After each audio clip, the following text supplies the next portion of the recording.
Good morning, Eagles. I'm Yuku Kalakad. And I'm Christian Bastardo. Today is a 456 block day with dismissal at 3:40. And you're watching KOHS News this morning.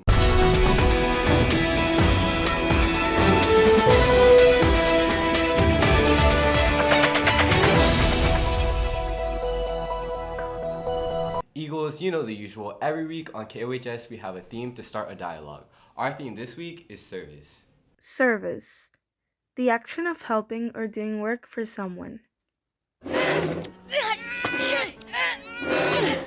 little closer, please.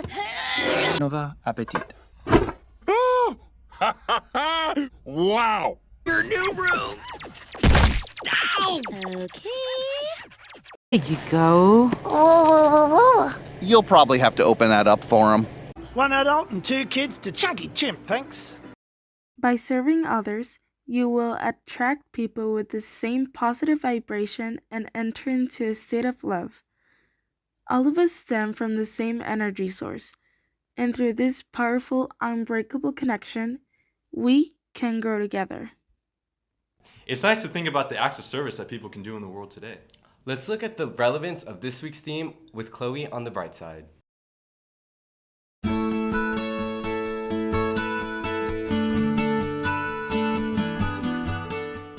Hey Eagles, it's Chloe. Let's hear about some good news that's happened recently.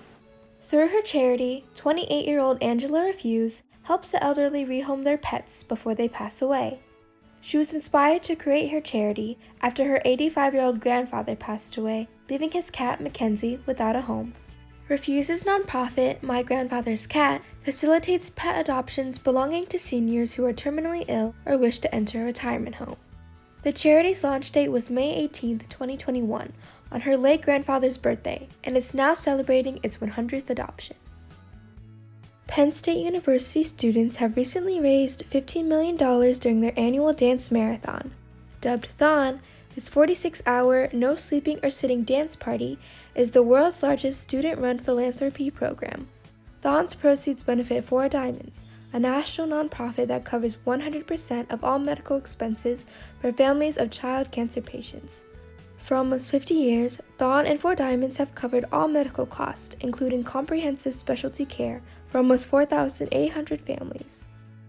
While you may not have the resources to brighten someone's day through pet adoptions or dance marathons, you can still bring others peace of mind through even the smallest acts of kindness.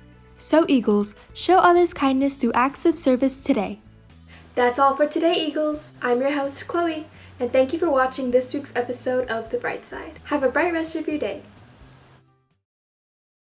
Wow, there are so many talented Eagles here on campus. I can't wait to see how many more people will perform at the MAD concert, which is on the 14th. Eagles, there will be performances and clubs will be selling food. It is a great opportunity to support a good cause. Along with talent, let's hear more about our robotics team here on campus. Hi, I'm Christian Bastardo, and I'm going to be talking to you about Olympian CTE Engineering Pathway. This sector is designed to provide a foundation in engineering and architecture pathways and occupations for students in California. Students are engaged in a program that integrates academic and technical preparation and focuses on career awareness, career exploration, and career preparation in 4 pathways that emphasize real-world occupationality, relevant experiences of significant scope and depth. CTE engineering consists of Introduction to Design, CTE Robotics Engineering, Digital Electronics Honors and Civil Engineering, and Architecture Honors. Students will be introduced to mechanical, electrical, civil, and robotics engineering to solve real-world problems and compete against others. For robotics specifically, there are 6 mandatory Saturday competitions throughout the year to attend. Finally, we celebrate our CTE pathway completers at graduation. They are awarded a beautiful stole from the district, and in order to be a pathway completer, they must complete 2 classes, one at the foundational or introductory level and one at the capstone mastery level. If they keep a C or better in those classes, then they will earn their stole, and it is a big deal. We congratulate those students that will be earning their stole and be pathway completers this year. We hope this gives you valuable information and insight into the opportunities offered in CTE. And hopefully you can check with your counselor if you have any questions. Wow, those are some exciting courses. You don't want to miss out on the opportunity to enroll. So please see your counselor for more information or sign up through these engineering classes with Mr. Navarez. When can you start? CTE, education that works. Thank you for watching. I'm your host, Christian Bastardo. Have a wonderful day. There are so many high-achieving Eagles at Olympian, not only in clubs, but also in sports. Let's take a look at what OSPN has for this week with Kirsten and Gabriel.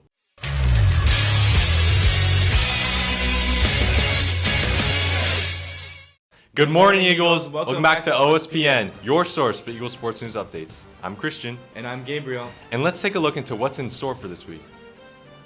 Today, varsity softball will be heading up against West Hills to play an intense match at 3:30.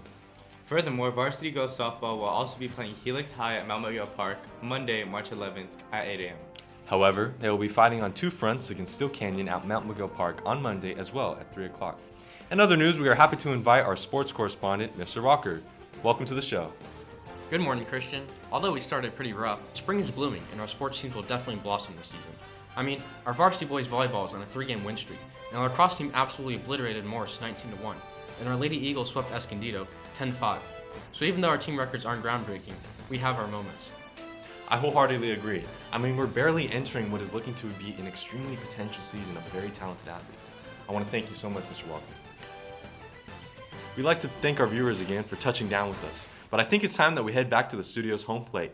I'm Christian. And I'm Gabriel. And this has been your Sports News Update on OSPN.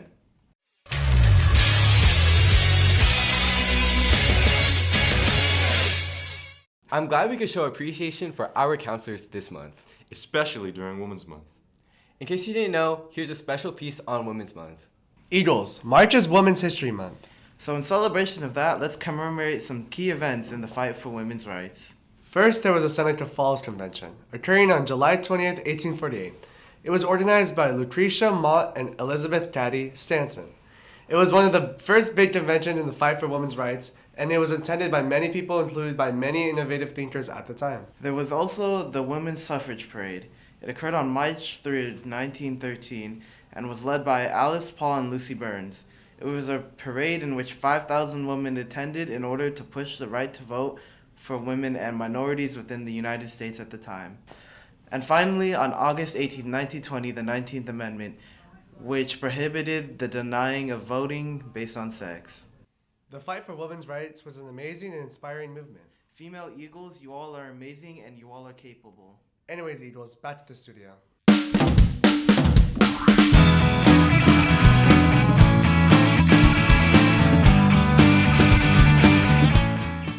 Okay, well that's all we have for you today. I'm Christian. And I'm Miku. And this has been your KOHS News this morning. Eagle out!